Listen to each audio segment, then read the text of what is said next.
মহান বিজয় দিবসের সকালে সাভারের জাতীয় স্মৃতিসৌধে বীর শহীদদের প্রতি শ্রদ্ধা জানাতে গিয়ে অসুস্থ হয়ে পড়েন বিএনপির মহাসচিব মির্জা ফখরুল ইসলাম আলমগীর।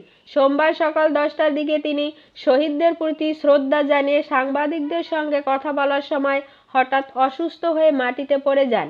বিএনপির চেয়ারপারসনের মিডিয়া উইংসের সদস্য সাইরুল কবির খান এই তথ্য নিশ্চিত করেছেন। তিনি জানান, মির্জা ফখরুল ইসলাম আলমগীরকে তৎক্ষণাৎ সাভারের সম্মিলিত সামরিক হাসপাতালে সিএমএইচে নিয়ে যাওয়া হয়। হাসপাতালে চিকিৎসার পর সর্বশেষ খবর অনুযায়ী তিনি অনেকটা সুস্থ হয়ে উঠেছেন। বিএনপির মহাসচিবের অসুস্থ হওয়ার খবর ছড়িয়ে পড়ার পর রাজনৈতিক নেতৃবৃন্দ তার সুস্থতা কামনা করেছেন। তার স্বাস্থ্য নিয়ে বিস্তারিত তথ্য এখনও আসেনি, তবে হাসপাতাল সূত্রে জানানো হয়েছে যে তিনি চিকিৎসকের পর্যবেক্ষণে আছেন। এই ঘটনায় জাতীয় স্মৃতিসৌধে উপস্থিত দলীয় নেতাকর্মীরা উৎকণ্ঠিত হয়ে পড়েন, তবে এখন পরিস্থিতি নিয়ন্ত্রণে রয়েছে।